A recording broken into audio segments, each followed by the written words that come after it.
Hello friends, ഇന്ന് നമ്മൾ കാണാൻ പോകുന്നത് ഒരു കോമഡി ആൻഡ് ഹൊറർ മൂവിയാണ്. സ്റ്റോറി എന്തെന്നാൽ സിറ്റിയിൽ വളർന്ന രണ്ട് കുട്ടികൾ ഇപ്പോഴും ഫോണിൽ കളിക്കുന്നതിനാൽ ഈ മൊബൈൽ ഫോൺ ഇൻ്റർനെറ്റ് അതൊക്കെ ഇല്ലാത്ത തൻ്റെ മുത്തശ്ശിയുടെ വീട്ടിലേക്ക് വിട്ടാൽ എന്തെന്ന് പാരൻസ് തീരുമാനിക്കുന്നു. അതിനാൽ അവർ ഈ പറഞ്ഞ ഇൻ്റർനെറ്റ് ഒന്നും യൂസ് ചെയ്യാത്ത മുത്തശ്ശിയുടെ ഗ്രാമത്തിലേക്ക് അവിടെ നിർത്തി പാരൻസ് തിരികെ പോകുന്നു. ഇൻ്റർനെറ്റ് ഒന്നുമില്ലാതെ ബോറായി നിൽക്കുന്ന പിള്ളേർക്ക് ഒരു പിശാചിൻ്റെ ബുക്ക് യൂസ് ചെയ്ത് അവരുടെ സ്വന്തം മുത്തശ്ശിയെ തന്നെ പ്രേതമാക്കി മാറ്റുന്നു. പിന്നീട് മുത്തശ്ശിയെ ശരിയാക്കാൻ വേണ്ടി പോരാടുന്ന രണ്ട് കുട്ടികളുടെ കഥയാണ് ക്ലാഡ്. മൂവിയുടെ തുടക്കം തന്നെ 1895 ഒരു ബിൽഡിംഗ് ആണ് കാണിക്കുന്നത്. അവിടെ കുറേ പേരെ ആരോ കൊന്നിട്ടിട്ടുണ്ട്. ബിൽഡിങ്ങിൻ്റെ അകത്താണേലോ ഒരു ചെറിയ വെള്ളമുടിയുള്ള ആൾ.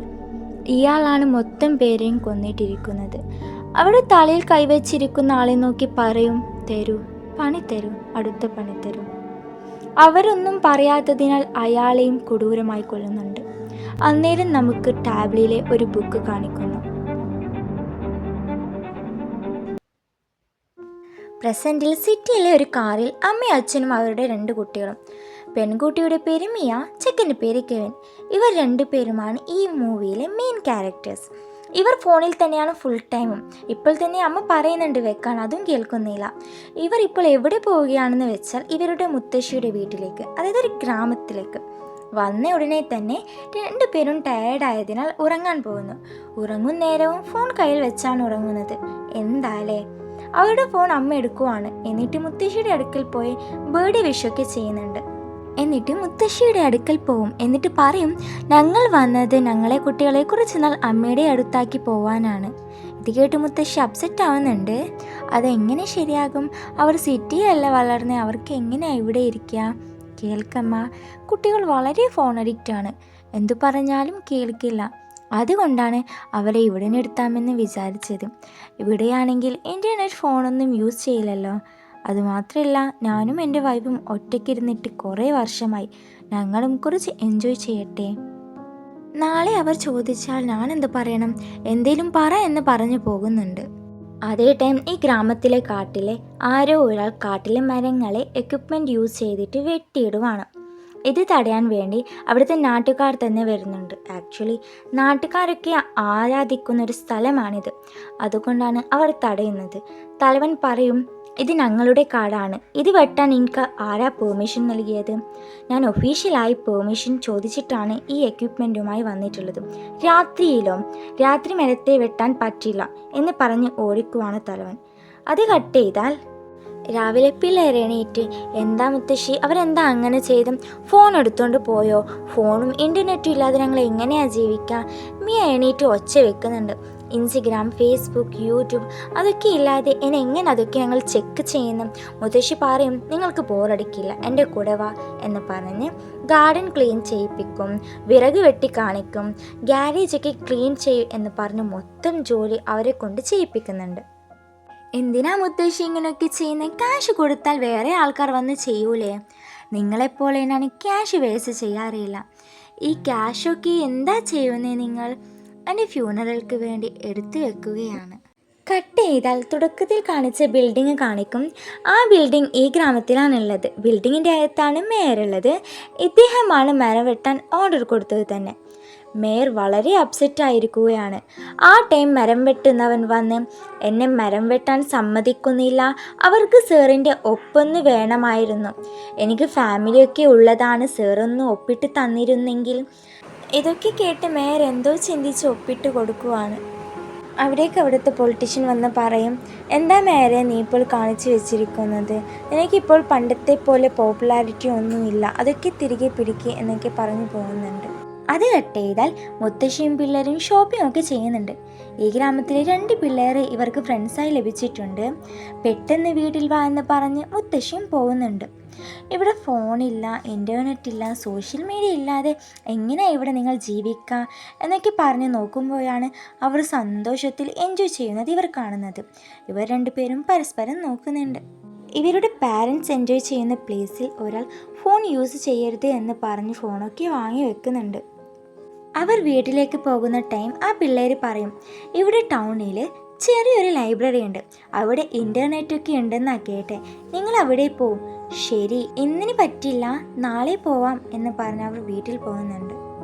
അങ്ങനെ രാത്രിയായി. മിയ ചോദിക്കും, മുത്തശ്ശി ഒരു കഥ പറഞ്ഞു തരുമോ? മുത്തശ്ശി പറയും, എൻ്റെ കുട്ടിക്കാലത്ത് നമ്മുടെ കയ്യിൽ ഒട്ടും ക്യാഷ് ഉണ്ടായിരുന്നില്ല. അന്നേരം എനിക്കൊരു ക്രാറ്റ് ഉണ്ടാക്കണമെന്ന് തോന്നി. അല്ല മുത്തശ്ശി, ഈ ക്രാറ്റ് എന്നാൽ എന്താണ്? അതൊരു ക്രീച്ചറാണ്. അത് നമ്മുടെ കയ്യിലുണ്ടെങ്കിൽ അത് നമുക്ക് സേവനം ചെയ്യും, പണം തരും. ആ ബുക്ക് അന്ന് മേയർ ഓഫീസിലാണ് ഉണ്ടായിരുന്നത്. സോ അതുകൊണ്ട് ഞാൻ അന്ന് മേയർ ഓഫീസിൽ പോയി. അതേ മുത്തശ്ശി, എന്നിട്ട് നിങ്ങൾക്കത് ലഭിച്ചോ? ഇല്ല, അതിലും ഇമ്പോർട്ടൻ്റ് ആയിട്ടുള്ള ഒന്ന് ലഭിച്ചു. അത് എന്താണ്? മുത്തശ്ശനെ പോയി കിടക്കടി, കഥ തീർന്നു. രാവിലെ തന്നെ അവരുടെ 2 ഫ്രണ്ട്സും വരും, നമുക്ക് ലൈബ്രറിയിൽ പോവാമെന്ന് പറയുന്നുണ്ട്. മുത്തശ്ശി പറയും, ശരി, പോയിട്ട് എൻജോയ് ചെയ്തു വാ. അങ്ങനെ അവർ ലൈബ്രറി നോക്കി പോകുന്നുണ്ട്. ലൈബ്രറീൻ്റെ തൊട്ടടുത്താണ് ഹോസ്പിറ്റൽ. അവിടേക്ക് മേയർ വരും. എന്നിട്ട് തലവൻ്റെ അടുക്കൽ സംസാരിക്കും. ഇയാളുടെ പിള്ളേരാണ് മിയാക്ക് വേണ്ടി ഒപ്പമുള്ളത്. ഇവരിവിടെ ലൈബ്രറിയിൽ വന്ന ടൈം മിയക്ക് അവിടെ നിന്നൊരു ബുക്ക് ലഭിക്കാണ്. അത് കണ്ടവളങ്ങ് ഞെട്ടും. എന്നിട്ട് ഈ ബുക്ക് ഞാൻ വീട്ടിൽ കൊണ്ടുപോയിക്കോട്ടെ എന്ന് പറയും. ബുക്ക് വേറെ ഏതുമല്ല, ക്രാറ്റിനെ പറ്റി പറയുന്ന ബുക്കാണ്. മേയർ ഇവിടെ, ഞാൻ ഇനി കാടിനെ വിട്ടാണെന്നും പറയില്ല, ഞാൻ അതൊക്കെ പിൻവലിച്ചെന്നേ. ഇത് കേട്ട് അവർ സന്തോഷപ്രകടനം കഴിഞ്ഞ് ബ്ലഡ് ഡൊണേറ്റ് ചെയ്താണ് മേയറിനെ അവിടെ നിന്ന് വിടുന്നത് തന്നെ. ഇവിടെ മരം വെട്ടുകാരൻ മരത്തിൻ്റെ സൈസൊക്കെ നോക്കി വെക്കുന്നുണ്ട്. വെട്ടാൻ മേയർ ഒപ്പിട്ട് കൊടുത്തിട്ടുണ്ടായിരുന്നല്ലേ, അതാണ് പാവം ഇതൊന്നും അറിയാത്ത മേയർ. ഇവിടെ ലീഡർ മുത്തശ്ശി ഒരു പാർട്ടിക്ക് ഇൻവൈറ്റ് ചെയ്യുന്നു. എനിക്ക് വയസ്സായാലേ ഞാൻ വരുന്നില്ല, പിള്ളേരെ വിളിച്ചോളും. പിള്ളേർ അവിടെ പോയി വീടിൻ്റെ മുകളിലിരുന്ന് ഈ ബുക്കിനെ പറ്റി നോക്കുന്നേരം അത് മൊത്തം ജർമ്മനാണ്. മിയ ഇവിടെ അങ്കിളിൻ്റെ അടുക്കൽ ചോദിക്കും, എനിക്കൊന്ന് ഫോൺ തരുമോ, അങ്കിൾ ട്രാൻസ്ലേറ്റ് ചെയ്യാനാണ്. അന്നേരം അങ്കിൾ കൊടുക്കില്ല എന്ന് പറയുമ്പോൾ ഒരു ലേഡി എണീറ്റ് പറയും, എനിക്ക് ജർമ്മൻ അറിയാമെന്നും ഞാൻ ട്രാൻസ്ലേറ്റ് ചെയ്ത് കൊടുക്കാമെന്നും. മിയ മൊത്തം അത് ശ്രദ്ധിക്കുന്നുണ്ട്. അടുത്ത ദിവസം രാവിലെ തന്നെ പിള്ളേരെല്ലാവരും കൂടി ക്രാറ്റിനെ വിളിക്കാനുള്ള പണി തുടങ്ങുവാണ്. അന്ന് നൈറ്റ് തന്നെ പിള്ളേർ 12 മണിയാവാൻ വേണ്ടി വെയിറ്റ് ചെയ്യുവാണ്. മുത്തശ്ശി നല്ല ഉറക്കത്തിലാണ്. അതിൽ ബ്ലഡ് കൊടുത്താൽ മാത്രമേ അതിന് ജീവൻ വെക്കൂ. സ്വന്തം ബ്ലഡ് എടുക്കുന്നതിനേക്കാൾ ബെറ്റർ ഇതാണെന്ന് പറഞ്ഞ് പിള്ളേർ ഹോസ്പിറ്റലിൽ പോയി ഫ്രിഡ്ജിലുണ്ടായിരുന്ന ബ്ലഡ് എടുക്കുവാൻ എണ്ണി നോക്കുവാണ്. അതിൽ നിന്ന് ഒരു ബ്ലഡ് എടുത്തുകൊണ്ട് പോകും. ഇവിടെ മുത്തശ്ശി പിള്ളേരെവിടെ കാണാനില്ലല്ലോ എന്ന് തേടി റൂമിൽ വന്നപ്പോൾ അവിടെ ക്രാറ്റിൻ്റെ ബുക്ക് ലഭിക്കും. ഇത് യൂസ് ചെയ്താലുള്ള വിപത്ത് അറിഞ്ഞ് വീട്ടിലെ കുറേ സാധനങ്ങളും കാണാറില്ല എന്ന് മനസ്സിലാക്കി മുത്തശ്ശി പുറത്തു നോക്കുന്നേരം മുത്തശ്ശി അത് കണ്ട് ഇത് പെട്ടെന്ന് നശിപ്പിക്കണമെന്ന് വിചാരിച്ച് മരം വെട്ടുന്ന മെഷീൻ കൊണ്ട് വെട്ടാൻ പോകുന്ന ടൈം 12 മണിയായെന്ന് മനസ്സിലാക്കി വിസിലൂതുവാണ്. അന്നേരം ആ സാത്താൻ, ആരാ എന്നെ വിളിച്ചത്, ആരാ എന്നെ ഉണർത്തിയത്, എനിക്ക് രക്തം തരൂ എന്നൊക്കെ പറയും. മിയ ആദ്യം ഞങ്ങൾ പറയുന്നത് കേൾക്കൂ, പിന്നീട് തരാം, പറ്റില്ല, ഇപ്പോൾ വേണം, തരൂ, രക്തം തരൂ. ഇത് കേട്ട് മിയ കൊടുക്കുവാണ്. ഇവിടെ സാത്താൻ രക്തം കുടിക്കും തോറും മേയർക്ക് എന്തോ ഒരു ബാഡ് ഫീൽ. കാരണം മറ്റൊന്നുമല്ല, ആ ബ്ലഡ് മേയറിൻ്റേതാണ്. നേരത്തെ മേയർ ബ്ലഡ് ഡൊണേറ്റ് ചെയ്തല്ലേ, ആ ബ്ലഡാണ് ഇപ്പോൾ സാത്താന് കുടിച്ചുകൊണ്ടിരിക്കുന്നത്. മുത്തശ്ശി ഇവിടെ ഇത് പുറത്തു വരാൻ പാടില്ല, വന്നാൽ തലവേദനയാവും എന്നൊക്കെ പറഞ്ഞ് വെട്ടിയിടും നേരം സാത്താൻ മുത്തശ്ശിയുടെ അടുക്കൽ വന്ന് അവരുടെ ശരീരത്തിൽ കയറുവാണ്. പിള്ളേരാണേലോ ഈ സാത്താൻ ഇതെവിടെ പോയി എന്ന് പറഞ്ഞ് വീട്ടിൽ വരും നേരം അവരുണ്ടാക്കി വെച്ചത് താഴെ വിതറിക്കിടക്കുവാണ്. അവർ അകത്ത് കയറി നോക്കുന്നേരം അവരുടെ മുത്തശ്ശി തലയിൽ മെഷീൻ കയറി ഒരു ഭയാനക രൂപത്തിൽ മാവ് കൊഴിച്ചു കൊണ്ടിരിക്കുവാണ്. കണ്ടിട്ട് തന്നെ എന്തോ പോലെ. മിയ മുത്തശ്ശി എന്ന് പറയുന്നേരം, തരൂ, പണി തരൂ, എന്തേലും പണി തരൂ. അന്നേരം ശബ്ദം കേട്ട് അവർ മനസ്സിലാക്കും സാത്താൻ്റെ സോൾ ഇപ്പോൾ മുത്തശ്ശിയുടെ ബോഡിയിലാണെന്ന്. മിയ ആംബുലൻസിനെ വിളിച്ചിട്ടുണ്ടാകും. അവർ പുറത്തു വന്ന ടൈം മിയ തലയിലെ കത്തി എടുത്തു മാറ്റാൻ ഓർഡർ നൽകുമ്പോൾ സാത്താൻ അവിടെ ഒന്നും സംഭവിക്കാത്ത പോലെ ആക്ട് ചെയ്യുന്നുണ്ട്. സോറി ഓഫീസർ, ഞാൻ പേടിച്ചിരിക്കുവായിരുന്നു, അതാ കോൾ ചെയ്തേ എന്ന് മിയ പറയുന്നുണ്ട്. ഫുഡൊക്കെ കഴിച്ചിട്ടാണ് അവർ പിന്നെ പോകുന്നത് തന്നെ. 1895 2 പേർ ക്രാറ്റിനെ പറ്റി നല്ല അറിയാവുന്ന ഒരാളിൽ ചോദിക്കുന്നുണ്ട്. ക്രാറ്റിലെ സാത്താൻ വളരെ മോശമായതാണ്. തുടക്കത്തിൽ നമ്മൾ പറയുന്ന എല്ലാ പണിയും ചെയ്യും. ഒരു ഘട്ടത്തിലെത്തിയാൽ പണിയൊന്നും കൊടുക്കാൻ പറ്റിയില്ലെങ്കിൽ അയാളെ കൊടൂരമായി കൊന്നുകളയും. ഇതിൽ നിന്ന് രക്ഷപ്പെടണമെങ്കിൽ എന്ത് ചെയ്യണം? അത് ഒരിക്കലും കഴിയില്ല. മേ ബി നിങ്ങൾ അതിന് ശ്രമിക്കുകയാണെങ്കിൽ അതിനൊട്ടും പറ്റാത്തൊരു പണി നൽകണം. എന്നാൽ അത് നിങ്ങളിൽ നിന്ന് ഒഴിഞ്ഞു പോകും. പക്ഷേ അത് ഇമ്പോസിബിളാണ്. പ്രസൻറ്റിൽ മുത്തശ്ശിയുടെ ബോഡിയിലുള്ള സാത്താൻ വീട് മൊത്തം ക്ലീൻ ചെയ്യുകയും വീടിന് പെയിൻ്റൊക്കെ നൽകുന്നുണ്ട്. ഇതൊക്കെ കണ്ട് കെവിൻ ചേച്ചിയോട് ചോദിക്കുന്നു, ഇതൊക്കെ ശരിയാണോ ചേച്ചി? ഒരു ഘട്ടത്തിൽ നമുക്ക് ഈ സാത്താൻ കൊട്ടും പണി കൊടുക്കാൻ പറ്റിയില്ലെങ്കിലോ? അങ്ങനെയൊന്നും ആവത്തില്ലടാ, അതിന് ചെറിയ എന്തെങ്കിലും പണി കൊടുത്താൽ മതി, അത് ചെയ്തുകൊണ്ടിരിക്കും. ഇവിടെ മേയർ രാവിലെ ഒന്ന് സൈക്കിളോട്ടി വരാമെന്ന് പറഞ്ഞ് പോകുന്ന നേരം അവിടെ കാട്ടിലെ മരം മൊത്തം ആരെ വെട്ടിയിട്ട് കാണും. ഇത് കണ്ട് മേയർ അസിസ്റ്റന്റിനെ വിളിക്കുന്നുണ്ട്. ഇവിടെ ആരോ ഈ മരത്തെയൊക്കെ ഇങ്ങനെ വെട്ടിയിട്ടിരിക്കുന്നു.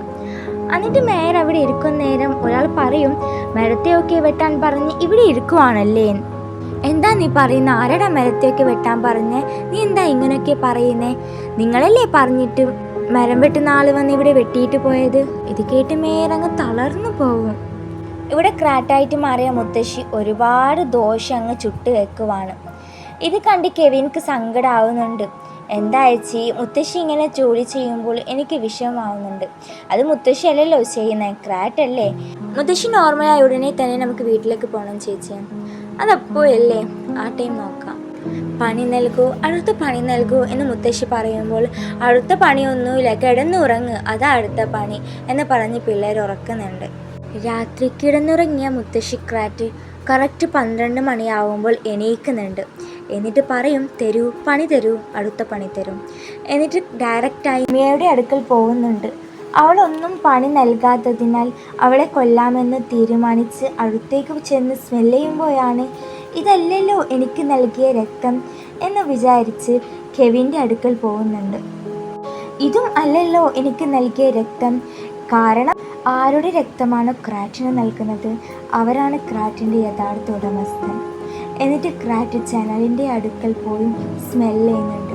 എന്തോ സെലിബ്രേഷൻ നടക്കുന്ന സ്ഥലം നോക്കി, അതാ എനിക്ക് വേണ്ട രക്തം അവിടെയാണ് ഉള്ളതെന്ന് പറഞ്ഞു പോകുന്നുണ്ട്. ക്രാറ്റ് ഇവിടെ തീയൊക്കെ കത്തിച്ച് റോക്കറ്റ് മാതിരി പോകുന്നുണ്ട്. എവിടേക്കാണെന്നാൽ മേയറിൻ്റെ അടുക്കിലേക്ക്. മേയർ ഇവിടെ മരം വെട്ടിയവനെ കാണാൻ വേണ്ടി വരുമ്പോൾ മേയർ അങ്ങ് ഷോക്കാവും.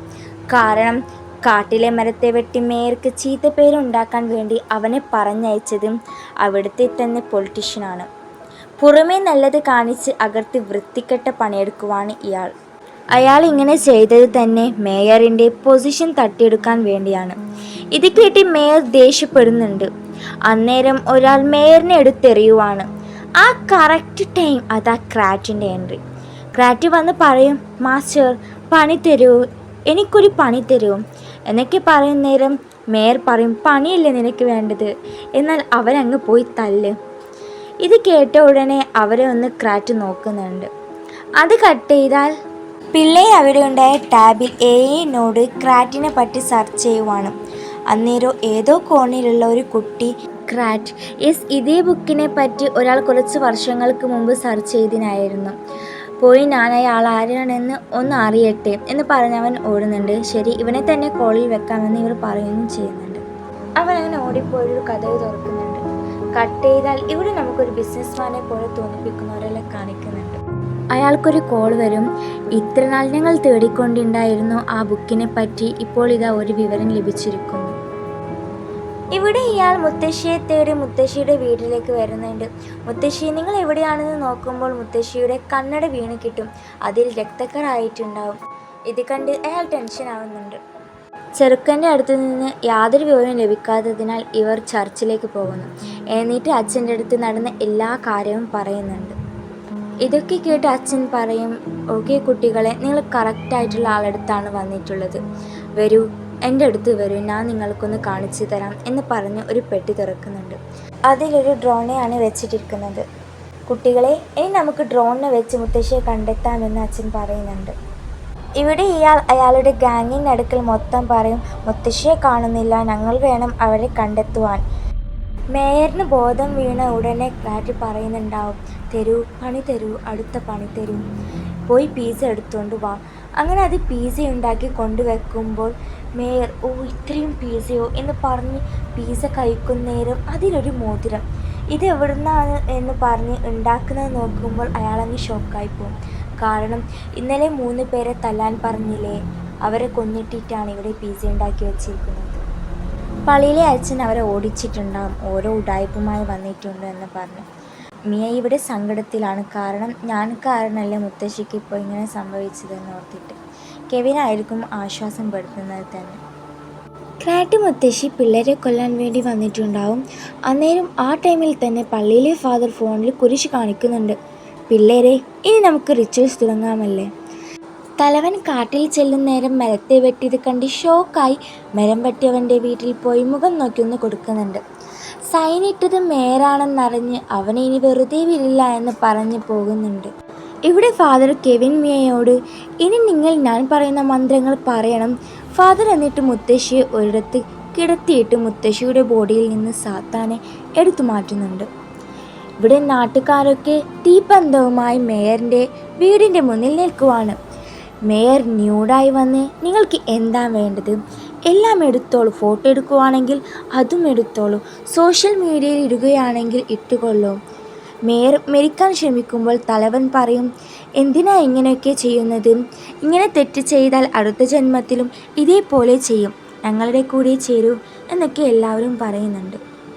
അതവിടുന്ന് കട്ട് ചെയ്താൽ ഇവിടെ സാത്താനെ ഫാദർ ഒരുപാട് തല്ലുവാണ്.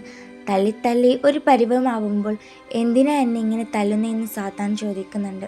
നിങ്ങൾ മനുഷ്യർ വിളിച്ചിട്ടല്ലേ ഞാൻ പുറത്തു വന്നത്, ഞാൻ എന്ത് തെറ്റ് ചെയ്തു, എല്ലാത്തിനും കാരണം നിങ്ങൾ തന്നെയല്ലേ എന്നും പറയുമ്പോൾ ഫാദർ ഒരു തല്ലും കൂടി കൊടുത്ത് വെള്ളത്തിൽ മുക്കി കൊല്ലാൻ പോകുന്നുണ്ട്.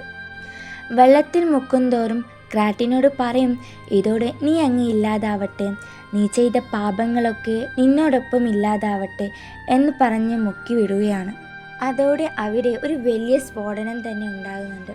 ഈ ശബ്ദം മേയറിനെ പിടിക്കാൻ വേണ്ടി നിൽക്കുന്ന നാട്ടുകാർ കേൾക്കും. അവർ അങ്ങ് തിരിഞ്ഞതേയുള്ളൂ. മേയർ ആ കറക്റ്റ് ടൈം ചാടുകയും സ്പോട്ടിൽ തന്നെ മേയർ പടവാവുകയും ചെയ്യുന്നുണ്ട്. അങ്ങനെ ഇവിടെയാണെങ്കിലോ മുത്തശ്ശിക്ക് യാതൊരു ചലനവുമില്ല. മുത്തശ്ശി മരിച്ചിരിക്കുകയാണ്. ഫാദർ എങ്ങനെയെങ്കിലും മുത്തശ്ശിയെ രക്ഷിക്കും. മുത്തശ്ശി എല്ലായ്പ്പോഴും പറയാറുണ്ട് ദൈവത്തെ പ്രാർത്ഥിച്ചാൽ ദൈവം ഉത്തരം നൽകുമെന്ന്. അങ്ങനെ കെവിൻ ആത്മാർത്ഥതയോട് ദൈവത്തോട് പ്രാർത്ഥിക്കുകയാണ്. അവരങ്ങനെ കെവിനെ നോക്കി മിയയും ഫാദറും ഒന്നിച്ചങ്ങ് പ്രാർത്ഥിക്കുകയാണ്. അവരങ്ങനെ പ്രാർത്ഥിക്കുന്നോറും ആകാശത്ത് നല്ലൊരു വെളിച്ചം. അവർ വിചാരിക്കും മുത്തശ്ശിയെ രക്ഷിക്കാൻ വേണ്ടി ദൈവം വന്നു ഇവിടെയെന്ന്. അത് അമേരിക്കൻ സോൾജിയർ ആയിരുന്നു. അവർ വന്നത് എന്താണെന്ന് വെച്ചാൽ പിള്ളേർ നെറ്റിൽ സെർച്ച് ചെയ്തിട്ടുണ്ടാവും, അത് കണ്ടായിരിക്കും. അങ്ങനെ അയാൾ ക്രാറ്റിൻ്റെ ബുക്ക് എടുക്കുവാണ്. എന്നിട്ട് മുത്തശ്ശിയെ നോക്കി മുത്തശ്ശിയെ രക്ഷപ്പെടുത്താൻ പറഞ്ഞിട്ടാണ് അവർ തിരിച്ചു പോകുന്നത് തന്നെ. അങ്ങനെ മുത്തശ്ശി മരിച്ചിട്ടില്ല, ജീവനോടെ കിട്ടി പിള്ളേർക്ക്. മുത്തശ്ശിയെ രക്ഷപ്പെടുത്താൻ വന്ന ഇവരെ ഒരു ദൈവമായിട്ടാണ് പിള്ളേർ കാണുന്നത് തന്നെ. പിള്ളേർ രണ്ടുപേരും കൂടി മുത്തശ്ശിയെ തിരികെ കിട്ടിയതിൻ്റെ സന്തോഷത്തിൽ കെട്ടിപ്പിടിച്ച് കരയുവാണ്. പിറ്റേ ദിവസം രാവിലെ തന്നെ അവരുടെ പാരൻസ് വരികയാണ്. അവരൊക്കെ ഹഗ് ചെയ്ത് മുത്തശ്ശിയുടെ കൂടെ ഉണ്ടായിരുന്ന അവരുടെ ലൈഫിൽ സംഭവിച്ച മാറ്റങ്ങളും അതൊക്കെ വിവരിച്ച് കൊടുക്കുകയാണ് അവരുടെ പാരൻസിക്ക്. അങ്ങനെ അവർ അകത്തേക്ക് പോകുന്നുണ്ട്. അങ്ങനെ അവർ സന്തോഷത്തോടെ പോവുകയാണ് വീടിനുള്ളിലേക്ക്. ഇപ്പോൾ കഥ തീർന്നുവെന്ന് വെച്ചാൽ ഇല്ല. ക്രാറ്റ് ബുക്ക് കൊണ്ടുപോയ ആൾ ലോകത്തെ മൊത്തം ഇതിനെക്കൊണ്ട് ഉപയോഗം വരാൻ വേണ്ടി സിരി അലക്സ് പോലെയുള്ള ഒരു സോഫ്റ്റ്വെയർ ചെയ്യുവാണ്. ആ സോഫ്റ്റ്വെയർ ഉപയോഗിച്ച് ലോകം മൊത്തം ക്രാറ്റ് ചെന്ന് പണിത്തരൂ എന്ന് ഇതിലൂടെ പറഞ്ഞുകൊണ്ടിരിക്കും. സോ ഗായ്സ്, ഇതും കാണിച്ചു കൊണ്ടാണ് മൂവി ഇവിടെ ഉണ്ടാവുന്നത്. എങ്ങനെയുണ്ടായിരുന്നു സിനിമ? ഇഷ്ടപ്പെട്ടോ? ഇനി നമുക്ക് അടുത്ത വീഡിയോയുമായി വരാം. ബൈ.